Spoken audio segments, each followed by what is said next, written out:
Assalamualaikum warahmatullahi wabarakatuh.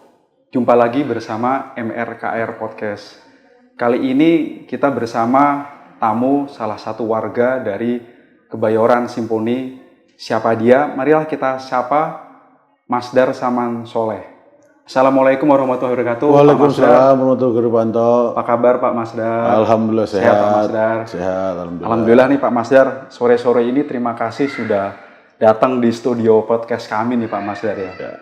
Jadi kita jumpa untuk ngobrol-ngobrol santai seputar keseharian Pak Masdar, kemudian kegiatan-kegiatan dan bisnis ibadah Pak Masdar yang di masjid ini. Oke, kita mulai Pak Masdar ya.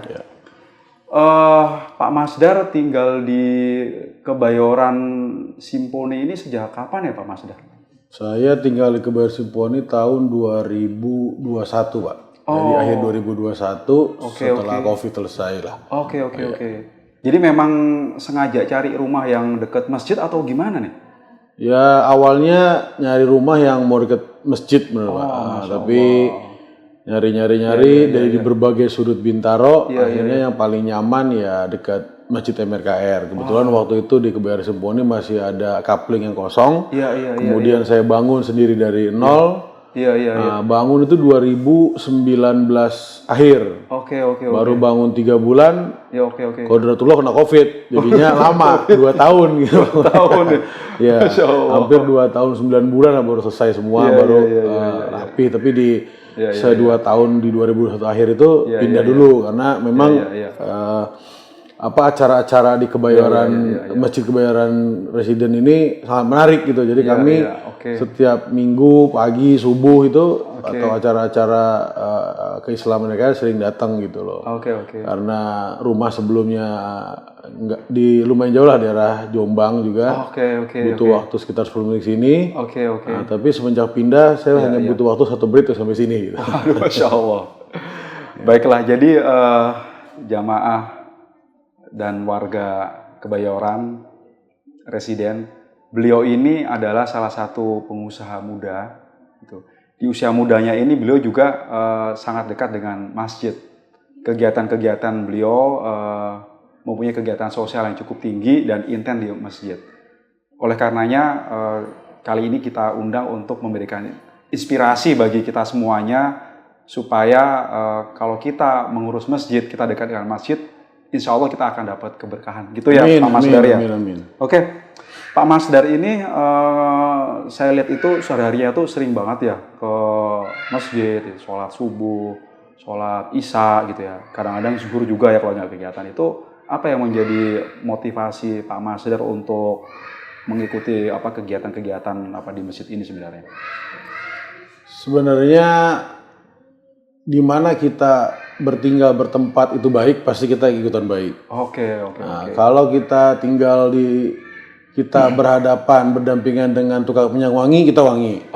Kalau kita berdampingan dengan tukang sampah, kita bau. Gitu. Jadi walaupun di kehidupan ini memang banyak hal-hal yang tidak baik, saya berusaha semaksimal mungkin untuk menjadi orang baik. Masya Allah. Makanya tadi pilihannya ya di dekat tempat yang baik.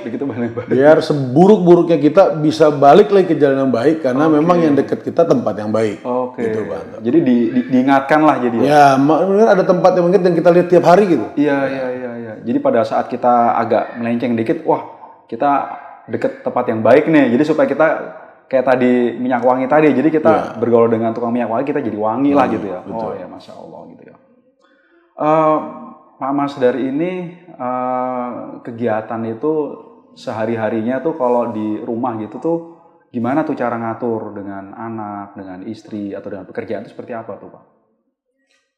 Kebetulan saya kan usaha sendiri Pak. Dari saya usaha di tahun 2005 sampai sekarang.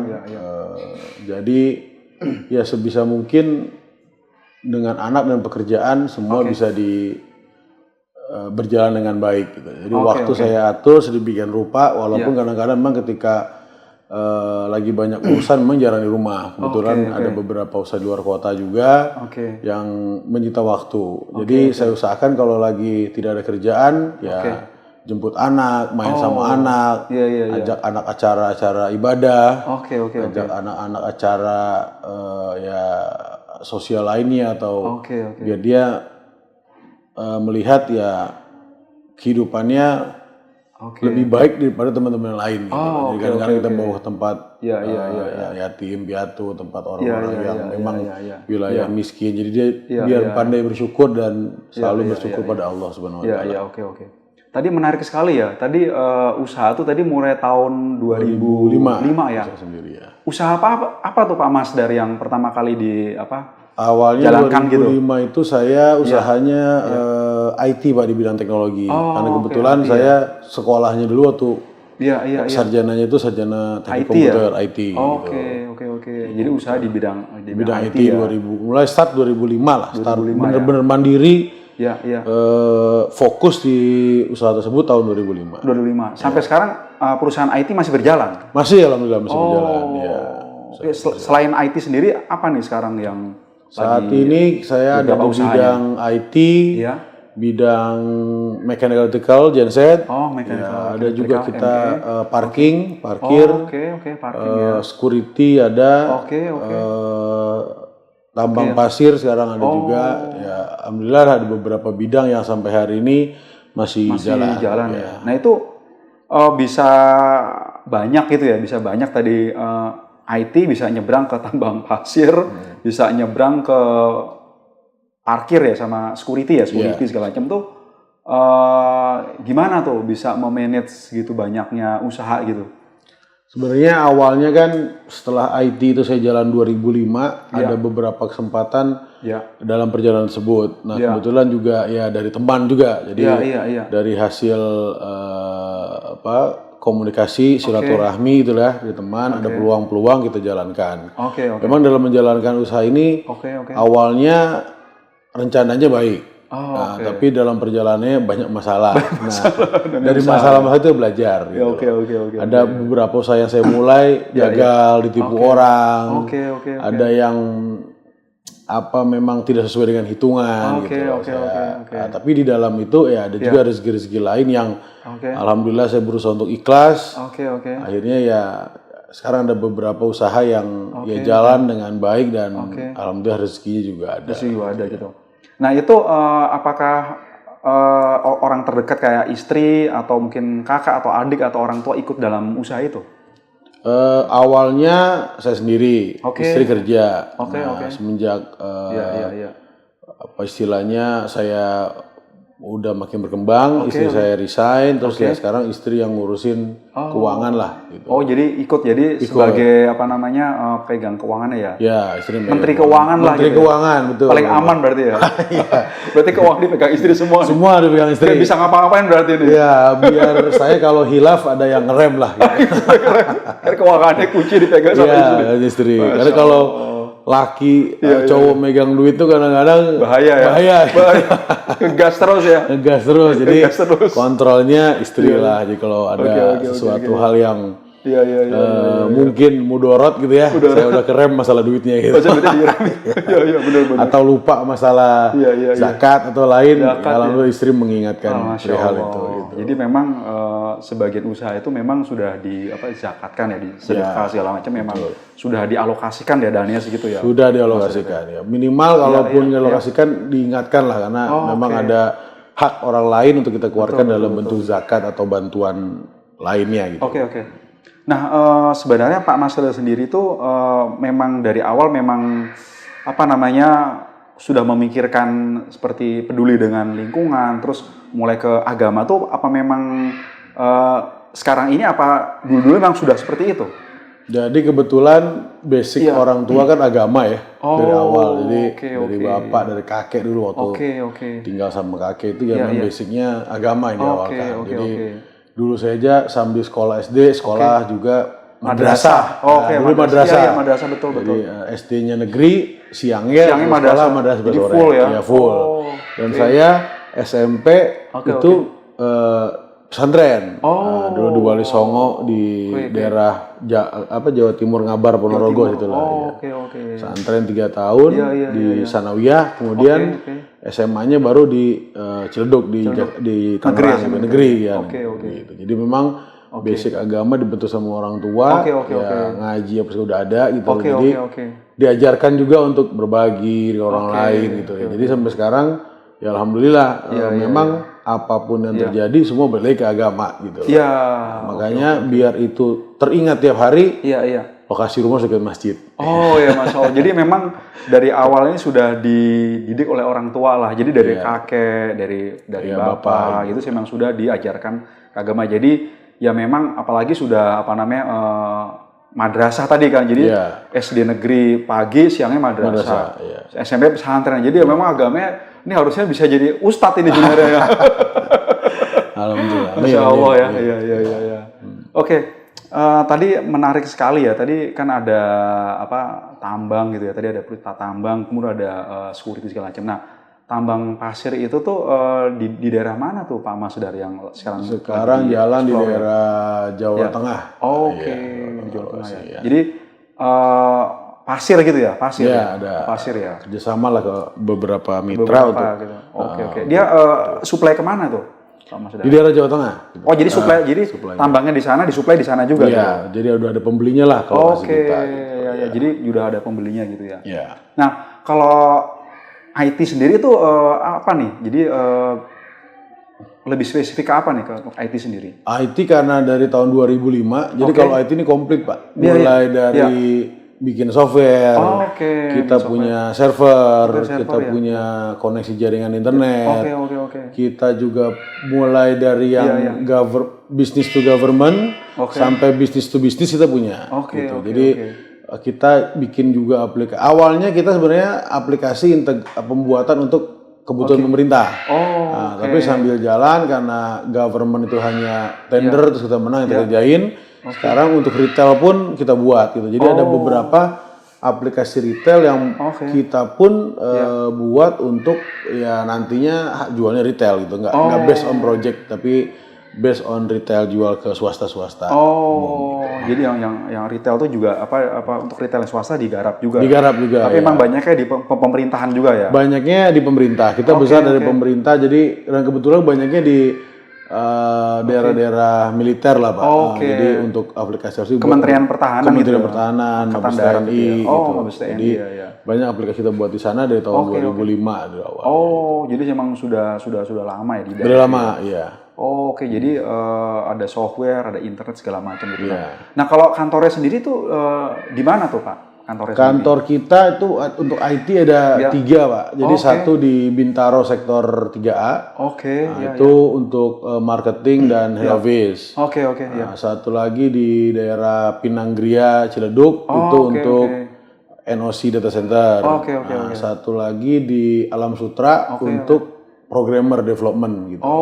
Jadi untuk IT 3 lokasi. Nggak jadi satu berarti ya? Nggak, jadi masing-masing pisah ya? Ya. Jadi nggak satu gedung terus ada 3 divisi lah gitu nggak ya? Iya, untuk IT di 3 tempat itu karena memang wilayahnya yang kenapa di Bintaro strategi lebih jualan ke Jakarta, makanya marketing sama administrasi di Bintaro. Kalau untuk kenapa di Pinang itu kebetulan ada perumahan tanah cukup luas, jadi untuk data center sama training sana cukup gitu loh. Nah kalau untuk yang programmer di Alam Sutra, karena programmer ini kan kerjanya nggak bisa jam kerja Pak, jadi dia lagi mood dia kerjain, dia nggak mood dia nggak, jadi lebih open lah dia. Masya Allah, iya. Oke. Nah, sehari-harinya ini kan kayaknya Pak Mas Dar kan sibuk banget ya, udah ngurusin IT, ngurusin tambang, tadi ngurusin parkir lah, security itu dibantu dengan siapa, teman-teman atau memang ada saudara atau gimana ya? Jadi ya setiap divisi itu ada orang kepercayaan. Jadi ada yang megang ada yang megang IT-nya, ada yang megang jualan internetnya, ada yang megang IT drone itu juga, ada yang megang parkiran, ada yang megang genset mechanical electrical, ada yang megang tambang pasir gitu. Nah, jadi ada yang megang kita juga punya apa untuk yang konsultan manajemen ada juga. Jadi yang megang-megang itu ada beberapa kepalanya lah. Gitu. Oh, jadi ya yang dipegang tuh mereka-mereka itu ya? Mereka-mereka itu. Ya itu apakah ada karyawan tuh apakah ada turnover, keluar masuk atau gimana tuh? Kan nggak gampang juga ya sebenarnya. Kalau karyawan itu, kalau yang lebih turnover banyak itu di IT ya. Di IT, tapi nggak terlalu banyak lah. Karena kalau IT itu kan biasanya memang saya manage udah lama. Waktu awal-awal tapi sekarang karena kita udah tahu habitnya, jadi turnovernya nggak terlalu besar. Cuman mungkin saat ini kan karyawan kita sudah sekitar 200 orang. Oh, 200 orang ya? Jadi banyak kan yang... IT-nya aja yang 200 orang ya? Enggak, itu semua. Oh, semua yang total ya? Total semua. IT-nya sekarang baru sekitar 40-an lah kalau IT-nya. Banyakan programmer dan network ya. Nah, sisanya di parkir, di security, yang outsourcing sekitar 300-an. Outsourcing, jadi yang turnover yang outsourcing itu. Outsourcing ya, betul. Jadi pergantian kalau ada klien nggak suka kita turnover pindah. Pindah. Gitu, Oh, jadi memang tapi itu di manage-nya dalam satu manajemen tersendiri. Manajemen sendiri. Terpusat atau memang tuh saat itu ada masing-masing ya? Ya, masing-masing nanti duitnya baru terpusat. Jadi sip keuangannya terpusat. Ya, jadi operasional masing-masing. Nah, nanti untuk permintaan modal, permintaan apa itu terpusat. Terpusat. Dan accounting-nya semua terpusat. Accounting-nya terpusat semua. Jadi istri yang megang. Jadi istri baru ada divisi head office sendiri. Masalah administrasi itu tadi. Jadi kayak keuangan. Holding sendiri lah. Jadi ada holding, baiknya ada anak-anak usaha lah gitu ya. Iya, betul. Oke. Nah, kalau anak-anak sendiri itu berapa nih Pak Mas anaknya nih? Alhamdulillah sekarang punya putri 3, Pak. 3 ya? Masya Allah. Jadi sudah cukup masuk pintu surga. 3 ya? Iya. Putri 3, masih SD 2, SMP 1, SD 1, yang 1 masih balita lah, masih kecil. Masih balita ya. Jadi 3 ya, jadi 3. Jadi udah harus ngejaga itu agak susah tuh, anak perempuan sama laki-laki agak susah, anak perempuan tuh. Dan makanya ada keutamaan punya 3 anak perempuan kalau anak itu soleha gitu ya. Dia taat sama suaminya, sholat dan pokoknya soleha gitu, itu orang tuanya surga itu. Amin. Masya Allah. Ya, jadi kesempatan gitu kayak. Nah, Pak Masdar sendiri ada hobi nih. Apa nih hobinya Pak Masdar nih? Hobi saat ini? Iya. Kebetulan Harley, Pak. Oh, Harley ya. Wah, kayaknya ini seru nih, boleh diceritain. Bintaro itu. Ada Bintaro nih. Boleh nih diceritain nih gimana nih. Jadi awalnya gimana nih? Apa ada temen punya motor akhirnya beli atau gimana nih? Coba diceritain dari awal nih masalah. Jadi awalnya dari kecil ngeliat orang naik Harley itu kayaknya keren gitu. Nah, lalu niat untuk punya Harley. Kebetulan harganya mahal. Jadi hanya niat saja. Niat saja, oke. Di tahun 2018 diberikan rezeki sama Allah sehingga bisa beli motor Harley. Jadi pertama kali 2018 motor Harley ya? Motor Harley ya. Tipe apa tuh Pak yang dulu dibeli? Tipenya Road Glide. Road Glide, ya. Sebenarnya saya sudah punya rezeki dari tahun 2015, Pak. 3 tahun sebelumnya. 3 tahun sebelumnya. Tapi karena ketika saya beli, saya coba, saya jatuh. Jadi nggak jadi beli, Pak. Coba jatuh. Jadi beli, coba, jatuh gitu. Nggak jadi. Sampai pernah setahun saya berhenti karena pinggang saya keseleo kan. Gitu. Nah, di 2018, niat mau beli, akhirnya ada ketemu teman, diajarin, sampai bisa, langsung saya bayar gitu loh. Nah, semenjak itu dia bilang biar biasa bro, tiap pagi harus bawa. Akhirnya tiap pagi saya coba keliling dengan pelan-pelan. Itu bertahap ketemu teman-teman Bintaro, ketemu klub Harley Bintaro yang namanya Bintaro, B Brothers. Bintaro Brothers. Jadi Bintaro Brothers itu ketemu dan kebetulan ketuanya tetangga saya yang di samping masjid itu. Jadi waktu saya naik motor sendirian, waktu saya latihan seminggu itu, setiap hari, nggak pernah ketemu orang naik Harley, Pak. Saya bilang orang Bintaro miskin semua kan punya Harley ya. Nah, setelah bisa saya naik motor Harley, udah bisa sendiri nih. Saya tanyalah teman saya yang di daerah Alas ABSD itu. Saya tanya, bro, masa Bintaro nggak ada anak main Harley? Ada. Nah, rumah kamu di mana? Saya bilang, rumah saya di Kebayoran Simponi. Saya bilang, lah, coba di sebelah mana? Saya bilang gitu. Di sebelah depan gitu. Wah, di situ ada namanya pemain motor ketuanya. Siapa namanya? Abraham Busro. Gitu. Nah, ke tetangga saya sebelah. Iya kan? Nah, kebetulan pas saya tunggu beliau, akhirnya ketemu. Wah, saya lihat, wah, ada Harley di rumahnya nih. Gitu. Saya ngobrol, akhirnya dimasukin grup.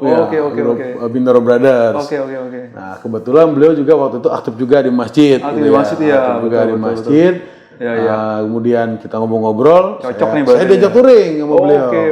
Diajak touring, kita berangkat jam 4 pagi. Jam 3 lebih lah, jam 4 kita berangkat dari pom bensin di daerah Bintaro. Ternyata anak motor tuh berangkat di sini saya Borto jam 4. Sehingga sampai puncak itu jam 5 itu atau jam 5:30 itu. Soal subuh di sana. Saya baru tahu pantesan pagi-pagi nggak ada yang ada motoran, ternyata udah di puncak. Karena kalau terlalu siang dari sini macet gitu loh ya, di daerah Bogornya, Parung itu macet. Jadi mereka berangkat memang pagi banget gitu, jam 3 sehingga subuhan itu sudah waktu pasar sudah melewati daerah macet lah. Gitu. Jadi subuh udah di sana ya. Subuh sudah di sana gitu. Dan motoran itu pagi itu jam 8 tuh hanya hari Minggu, namanya San Mori gitu loh. San Mori ya. Banyak anak-anak Bintaro juga yang ya rezekinya ada gitu, terus mereka beli dan kita bareng-bareng keliling Jakarta atau ke daerah Bogor deket-deket lah. Oke. Oh jadi awalnya dari situ, jadi pertama beli jatuh gitu, apa mau nyoba jatuh akhirnya nggak jadi beli. Ya, hampir 3 tahun tuh. 3 tahun akhirnya pas nyoba diajarin bisa baru beli gitu. Baru beli. Jadi memang sesusah itu ya Pak ya? Ya karena berat ya. Motor Harley ini unik Pak. Iya. Jadi dia itu selain berat, berat di motor, berat di hati. Nah, jadi pada saat kita naik motor itu jumawa jadi itu. Motornya berat, hatinya berasa paling hebat. Karena kan gagah gitu loh. Nah, ketika bawa berat jumawa berat, terus dia berbangga hati, akhirnya nggak konsen. Nah, itu ditepukin orang aja nengok-nengok, jatuh. Konsentrasi hilang. Gitu ya.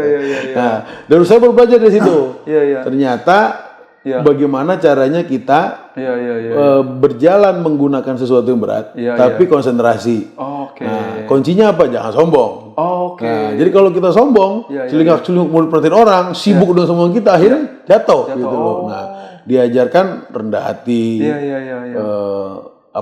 menghormati orang lain. Pokoknya rasa-rasa di hati itu yang jelek-jelek itu hilangkan. Sehingga sesuatu yang berat itu menjadi enteng karena kita fokus tadi. Gitu loh. Nah, dari situ saya mulai banyaklah teman-teman Harley juga yang pengalaman hidupnya bagus gitu. Jadi kita selain motoran juga sharing juga tentang kehidupan gitu loh. Kan ada yang senior kayak tadi Om Abe Abraham Busro itu kan lebih senior dari saya, pengalaman lebih banyak. Ya beliau banyak ngajarin saya juga gitu loh dari sisi agama. Jadi main motor Harley itu nggak semua anak motor itu bajingan bejat tuh buruk nggak ya gitu. Banyak justru saya lebih banyak mereka tuh banyak filosofi Pak. Gitu di dalam yang memang orang itu salah pengertian. Awalnya kan saya tanya, kenapa sih kita ini kebanyakan kebetulan di Bintaro Brothers ini, Bintaro Brothers itu banyak kan muslim dan memang juga plus anak masjid gitu. Masjid juga. Bilang, kenapa tengkorak? Kan serem, saya bilang gitu kan. Kenapa nggak gambarnya Ka'bah apa gitu? Terus saya tanya, apa artinya gambar tengkorak itu gitu. Ternyata pas saya tanya, tengkorak itu sebenarnya mewakili bahwasannya sehebat apapun lu segahar sekaya apapun, tetap aja belakang lu tuh tengkorak gitu. Di belakang daging lu tuh tengkorak gitu. Nah, itu yang memaknai kenapa anak motor tuh logonya tengkorak. Nah, jadi kalau dia tahu, jangan sombong. Kalau cuma sama-sama tengkorak kok gitu. Jadinya tengkorak juga. Jadi tengkorak juga sama yang lain. Sehebat apapun Anda, sekaya pun apa Anda, jangan sombong belakangnya tengkorak kok. Di daging daging doang, nanti sisanya tengkorak gitu. Nah, itu artinya itu, Pak. Makanya ya tadi memberitahu ke anak motor, terutama anak Harley yang ekonomi dalam hal ini dikasih Allah itu adalah baik, mengingatkan itu. Gitu. Jadi memang cukup menarik juga ya. Mungkin kita bisa tampilin kali ya. Jadi supaya jamaah sama warga Kebayoran Residen bisa lihat nanti ini hobinya Pak Masdar nih. Mau kita tampilin nih kan. Tadi Nah tadi ini logonya tengkorak nih, ada Iya. tengkorak, nih ada pistonnya ya, piston Iya, ada piston motor. terus ada apa sayap burung ya, sayap burung. Iya. Oke. Jadi memang saya baru tahu nih ternyata tengkorak itu punya makna bukannya lain-lain tapi tidak sombong gitu ya. Iya. Masya Allah. Jadi karena suatu saat kita akan jadi tengkorak. Iya, mengingatkan ke kita semua. Wah ini nih motornya. Ini motor ini jenis apa nih Pak Mas dari? Ini jenis Road Glide, Pak. RG Road Glide tahun 2022 loh. Ini tahun 2022 ya. Oh gitu. Kenapa milih yang jenis gini kan macam-macam ya, ada yang polis apa segala macam itu. Iya, kalau yang ini pertama antara setang dengan fairing itu terpisah. Jadi lebih enteng pertambahannya. Nah, karena fairing depan ini terpisah dari stangnya gitu. Jadi lebih enteng. Lebih enteng ya. Kedua, ini model 2002 ini CVO, ini memang kelasnya sport. Kebetulan saya agak kencang. Sebenarnya senangnya tuh kan biasa kalau Harley itu kan yang klasik-klasik ya. Iya. Cuma ini yang modelnya sport gitu ya. Ini touring. Oh, touring. Touring sport. Jadi ada touring, ada touring sport. Touring sport ya. Nah, jadi CVO tipenya. Jadi kalau yang santai-santai klasik itu lebih ke arah city ride. Jadi untuk dalam kota saja. Nah, kalau dibawa jauh-jauh agak capek. Ya. Nah, jadi waktu saya beli motor juga sama. Saya rencananya mau Harley yang kecil. Cuma kata teman saya, bro, lu pakai ngecil, lu keluar kota paling kecil tuh. Nanti tankinya kecil. Jadi sekitar 1 jam harus isi bensin.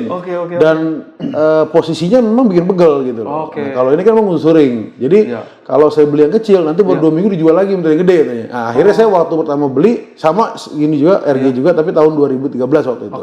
Nah, baru setelah nyaman, motor itu pun teknologi ketinggalan, saya ganti teknologi yang baru. Alhamdulillah ada rezeki, saya beli lagi 2022. Gitu. Oh, jadi ini ya, Ya. Ini berapa cc nih? Ini 1800 cc. 1800 ya. 1800 cc. 1800 ini kalau bensinnya sendiri itu berapa kilo untuk 1 liter nih? Kita kalau sekitar tangkinya berapa ya tangkinya nih? Tangkinya ini sekitar isi 300.000 berapa ya? 300.000 ya? Iya, sekitar 50 liter kali ya. 50 liter ya. 50 liter tuh. Oke, 50 liter ini jadi cukup jauh juga ya untuk itu ya. Cukup jauh juga ya. Jauh, jadi nggak dikit-dikit ke pom. Jadi kalau kita isi bensin kalau keluar kota ini per 2 jam isi. Karena pertama memang problemnya kita capek. Jadi kalau touring itu safety-nya itu per 2 jam berhenti. Ya, isi bensin, kita rehat sebentar, setengah jam, minum, jalan lagi gitu loh. Oh, jadi memang sekalian buat istirahat juga ya? Saya istirahat juga. Dan bensin pas 2 jam habis. Hampir habis lah, nggak habis. Hampir habis ya? Karena memang kalau Harley ini enaknya dipakainya di luar kota, Pak. Karena kan ini mesinnya panas 1800. Dan jalannya lurus, nggak macet? Nggak macet. Emang buat untuk motor macetan ya? Jadi saya perlu inform juga nih ke semua teman-teman yang ada di MRKR, Kebayoran dan sekitarnya. Jadi kenapa orang naik Harley itu pakai patwal, maunya buru-buru? Bukan karena sombong, Pak. Karena panas. Nah, jadi ada mesin di kaki kita 1800 cc. Iya, panas. Nah, kalau kita macet itu jangan sampai 5 menit aja nunggu lampu merah aja, itu panasnya nggak ketolongan kena kaki gitu loh. Apalagi tipe-tipe kayak motor saya ini gitu loh. Jadi hawanya di bawah itu panas banget ya? Karena pas di kaki kita kan ada mesin 1800 gitu. Nah, kalau dia nggak dibawa lari itu panasnya gitu. Jadi mohon maaf pada teman-teman pengendara lain kalau melihat Harley itu lampu merah langsung tabrak pakai polisi, bukannya kita sombong nih. Ya memang panas gitu. Memang didesain seperti itu. Memang desain gitu, karena kan desain kayak Eropa, besar, ya, Amerika punya kan. Desain besar dan memang highway, jalan besar. Highway betul. Nah, di Jakarta khususnya kan nggak ada. Makanya memang kebanyakan anak Harley itu kalaupun touring itu rata keluar kota. Betul. Atau jalan provinsi gitu. Yang jalurnya macet ya kayak Sumatera, daerah itu nggak macet, enak, lurus dan problem itu kalau terlalu lama berhenti 5 menit aja panasnya udah nggak ketolongan sama kaki gitu loh. Gitu makanya termasuk yang patwal-patwal itu dia lewatnya jalan tol ya, walaupun dia nggak ngawal ya. Betul, gitu ya. Karena panas tadi tuh, karena motor kayak patwal juga cc tinggi. Nah motor cc tinggi itu memang problemnya mesinnya panas. Jadi memang seperti itu ya. Jadi bukannya karena arogan, bukannya karena pengen cepet-cepet segala macam, tapi karena pertimbangan itu juga. Mesin panas. Mesin panas ya. Oke, mungkin bisa diceritain dari foto-fotonya nih. Pak Mas. Ini kebetulan teman-teman Bintaro Brothers, Brothers tadi dan teman-teman ini banyakkan di wilayah Bintaro sekitarnya, Bintaro, BSD, Ciledug, banyak yang kita. Ini kebetulan acara kemarin, acara touring Brothers Series yang pertama. Jadi kita touring dari Jakarta sampai ke Semarang. Kebetulan tepat nih 3 hari nih, cuman Jumat, Sabtu, Minggu gitu udah balik. Iya, memang karena kita full touring 3 hari 2 malam. Jadi kita dari sini, dari Jakarta, dari Bintaro naik motor. Sama kita berangkat jam 3 pagi dari Bintaro, sholat subuh 4:30 daerah Megamendung. Habis itu ntar sarapan di daerah Cianjur. Nah nanti tarik lagi sampai Garut kita makan siang. Dari Garut tarik lagi sampai ke kita istirahat hari pertama itu di daerah, kebetulan kita larinya ke daerah Laut Pangandaran. Oh, ke Pangandaran. Lewat Ciletuh gitu tuh. Ciletuh ya. Ciude, Ciletuh. Dari Bandung juga Ciletuh. Iya. Nah, ini kebetulan daerah Ciletuh nih. Ini Ciletuh ya. Iya, Ciletuh mau ke Cidaun gitu. Kita lewat sini. Dari Pangandaran kita nginep, kita istirahat sehari, besoknya kita jalan lagi menuju ke Semarang melalui Purwokerto, Wonosobo. Oke. Ini biasanya kalau acara-acara ini ada kayak bakti sosial gitu ada ya biasanya? Ada, selalu kita sekarang ini kan member Bibadar itu 179. Ini hanya Bintaro dan sekitarnya. Bintaro Bibadar. Nah, dari situ BSD termasuk di sini. Ada beberapa member yang masuk ke kita dari BSD, dari daerah Ciledug, Tukangan tuh ada beberapa yang masuk join sama kita. Karena memang kebetulan juga ini kan konsepnya tetangga ya. Jadi teman tetangga. Ya kebanyakan juga anak-anak Kebayoran juga banyak orang-orang Kebayoran nih ikut kita, yang ikut Bibadar juga gitu. Nah, dari situ ya kita charity itu harus. Itu kenapa? Karena mengungkapkan rasa syukur kita berbagi ke yang tidak mampu, khususnya di daerah-daerah gitu. Jadi sebelum berangkat kita umumkan ke grup siapa yang mau charity itu, nanti mereka transfer ke kita. Nah, terus kita kumpulkan, nah kita bagi di tempat-tempat kita beristirahat gitu. Oh, jadi memang setiap perjalanan itu selalu untuk kita berbagi. Selalu berbagi ya. Nah, jadi kebetulan dan uniknya di Bintaro nih, di Bintaro Brothers, di daerah Bintaro lah. Nah, kebanyakan itu ketua-ketua motor itu ada di Bintaro. Itu ya. Masya Allah. Jadi emang semua ketua itu banyak tinggal di Bintaro gitu. Jadi banyak teman-teman yang selain di Bibaders di tempat lain juga gitu loh, kayak di Hoggers, ada di Hokindo, gitu, ada di Hok Analang, gitu, nah, ada di FOC, ada beberapa lah grup, ada di POG, bos, ada banyak grup. Itu dan jadi kebetulan bos-bosnya ada di Bintaro. Bosnya ada di Bintaro semuanya ya. Masya Allah. Jadi beberapa waktu yang lalu ya, udah lama ya, mungkin setahun 2 tahun yang lalu tuh kalau nggak salah itu juga sempat nyantunin anak yatim di sini bikin acara. Bikin acara sama masjid. buka puasa bersama, tapi sama santunan anak yatim waktu ya. Betul ya. Jadi udah rutin ya gitu. Rutin ya. Apa ada agenda khusus emang sengaja untuk yang selain touring itu juga ada kayak santunan gitu? Ada, itu di waktu-waktu tertentu kayak misalnya bulan Ramadan, kita kan kalau untuk touring jauh puasa. Ada kan touring pendek sambil buka puasa bersama. Buka puasa bersama. Jadi silaturahmi anak yatim, ada duafa. Dan kita melibatkan masjid-masjid juga, gitu. Masjid dan anak panti-panti yang ada di sekitar Bintaro lah. Gitu. Nah, kemarin kan tahun awal kita pertama kali di MRKR, kemudian kita diadakan di masjid Bandumar, gitu. Nah, tahun depan mana lagi gitu. Jadi sambil buka puasa bersama, ketemuan saudara-saudara Bintaro, sambil berbagi-bagi ke yang lain. Gitu. Nah, kalau bertetangga nih ya, kan kalau Harley itu kan memang standarnya memang suaranya udah blar gitu ya, kenceng. Itu gimana tuh? Apa ada komplain dari tetangga atau segala macam gitu? Ada sih ya, jadi memang ya kan lagi manasin motor nih ceritanya. Betul, kan, gitu. Ya memang ada yang juga tidak suka dengan suara kita berisiknya gitu. Ada juga yang suka. Tapi kan kalau semua orang kita bikin suka juga nggak bisa. Nggak bisa, gitu betul. Paling ketika ditegur, ya kita harus belajar nahan emosi, jangan marah, biar itu selalu kita ingatkan ke teman-teman gitu. Karena memang ketika Harley ini image-nya memang arogan gitu. Betul. Jadi kita ngadepin jangan arogan, harus sabar ini. Tadi seperti kita naik motor pertama, kalau kita terlalu arogan, sombong, akhirnya jatuh. Malah jatuh gitu ya. Nggak waspada. Eling kalau waspodo itu, eling waspada. Kalau kita sombong nggak bakal eling waspada. Gitu. Dari awal naik motor itu pun kita sudah diajarkan. Jadi sekarang tuh paradigmanya dirubah ya. Jadi kita naik motornya gede, memang suaranya menggelegar. Jadi kita harus lebih sopan, kita lebih adem, lebih sabar lah. Jadi filosofinya di situ ya. Oh, jadi yang selama ini image-nya negatif ternyata enggak juga ya ternyata. Jadi sangat positif sekali ya kalau saya mau. Betul, sangat positif. Iya. Jadi dari situ Pak, ya belajar nanti di kehidupan kita sehari-hari ya diterapkan seperti itu gitu loh. Dengan rezeki Allah yang ngasih ke kita lebih dari yang lain gitu loh. Betul. Ya jangan sombong. Jangan sombong, betul. Kalau sombong nanti jatuh loh. Iya. Kalau naik harus sombong terjatuh. Ya, dan dari awal logonya sendiri juga ada tengkorak. Iya. Suatu saat kalau sombong-sombong jadi tengkorak juga kan. Iya gitu.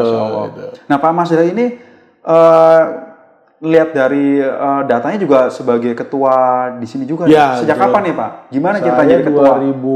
2022 juga. Kan banyak yang lebih senior, banyak yang kenapa kok bisa didaulat jadi ketua ini gimana ceritanya nih? Ya kebetulan juga kita kan pemilihan, pemilihan dan waktu pemilihan itu kan selama COVID teman-teman kan nggak ada kegiatan. Nah, kita sering nongkrong apa istilahnya ya bosan juga kan kita. Misalnya di rumah terus ini kita nongkrong usaha sama juga berbagi juga dengan yang lain gitu loh lah. Terus ya sharing-sharing curhat. Kebetulan waktu itu kan ketua sebelum saya itu Om Abraham Busro ini yang pertama kali tetangga saya masukin saya juga ke grup Habib Ibadah. Ya beliau banyak ngajarin saya ketika election pemilihan. Saya juga banyak ada kandidat 3 orang, tapi dari kandidat itu saya yang terpilih paling banyak. Gitu. Jadi ya memang lebih ke arah ya lebih dekat aja dengan para member lainnya. Terus pilih saya. Coachnya langsung jadi dari ketuanya lah gitu. Jadi ketuanya yang ngasih, ini kebetulan tetangga juga kan. Tetangga juga. Teman masjid juga. Teman masjid juga. Oh, jadi kayaknya udah sehati ya. Jadi kayaknya ini yang cocok nih semuanya gitu. Lah ada 3 orang lah waktu kandidatnya kebetulan. Ya 3-3 juga dekat sama beliau. Beliau dekat, tapi yang dipilih election ya. Election ya. Oh, jadi pemilihan itu semua anggota milih gitu. Milih ya. Jadi gitu ya. Oke, Pak Mas Dari kan selain motor ada hobi yang lain nih Pak Mas Dari. Jadi kalau motor ini kan hobinya pria banget nih. Laki-laki lah gitu. Laki-laki ya. Laki-laki banget. Memang itu mungkin saya rasa keinginan semua orang untuk memiliki hal itu banyak lah mungkin karena dulu saya juga mau karena rezekinya belum ada. Insya Allah beli. Nah selain itu kan olahraga juga jadi olahraga itu ya biar keringetan lah. Saya hobinya renang sama badminton. Nah, dulu sempat hobi mancing nih. Mancing, cuma karena mancing kayaknya kebanyakan bengongnya senyap gitu ya. Senyap, nggak ada interaksinya sama ikan gitu kan. Betul. Nah, akhirnya saya sekarang ya badminton ya. Oke. Kalau berenang di mana berenang tuh? Kalau berenang di rumah sendiri, Pak. Sebenarnya berenang itu awalnya karena pinggang sakit. Nah, jadi karena pinggang sakit nanya-nanya orang baiknya berenang gitu. Jadi untuk terapi juga ya. Terapi juga, iya. Nah, maksud saya kalau berenang ini kalau hobi itu apakah berenang dengan sekian meter, sekian kilo gitu?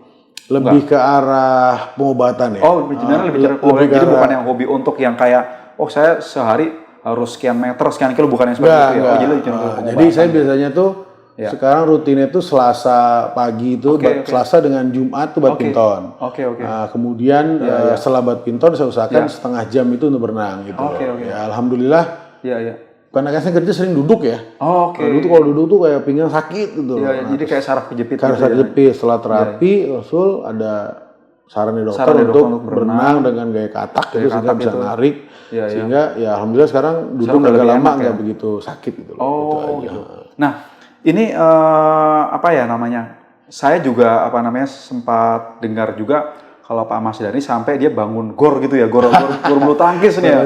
Luar biasa sekali gitu ya badminton ya. Jadi saking hobinya akhirnya dibikin gor itu, dan itu gornya itu dibuat teman-teman tetangga, komunitas itu di sana gitu ya. Betul, Ya itu gimana tuh ceritanya kok akhirnya bisa bikin gor aja sendiri nih yang bagus, dan gornya cukup bagus itu. Ya awalnya kan sebenarnya bikin rumah awal itu kurang garasi. Kurang garasi. Iya. Nah, kalau kurang garasi, motor nambah terus kan?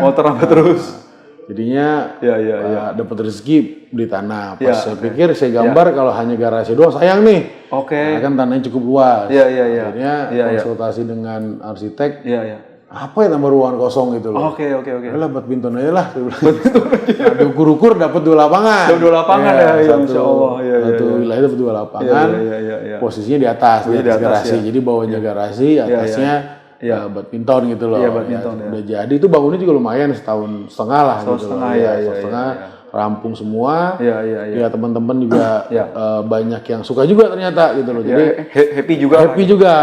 Oke. Ajak teman-teman masjid juga kan. Jadi olahraga ngeluarin keringat sambil karena enaknya olahraga badminton ini interaksi gitu. Kalau saya kalau naik sepeda sendiri ya. Lari sendirian tuh. Berenang sendirian. Nggak ada lawannya. Iya, kalau ini kan ada lawannya, ada teman ketawa, teman ngobrol gitu. Saya lebih happy badmintonnya selain keluar keringat, komunikasi kita sosial juga jalan gitu. Ya, jadi kemarin sempat itu ya buat acara 17 Agustus ya. Jadi lomba antar klaster di Kebayoran Residen kemarin ya. Itu ramai tuh. Pertama ramai itu ya, ramai sekali ya. Saya sempat hadir juga tuh gitu. Dari situ banyak teman-teman juga yang minta ini jadwalnya silakan aja masih kosong saya bilang gitu. Tapi memang ini bukan komersil, teman-teman tertentu aja yang main. Murni gitu.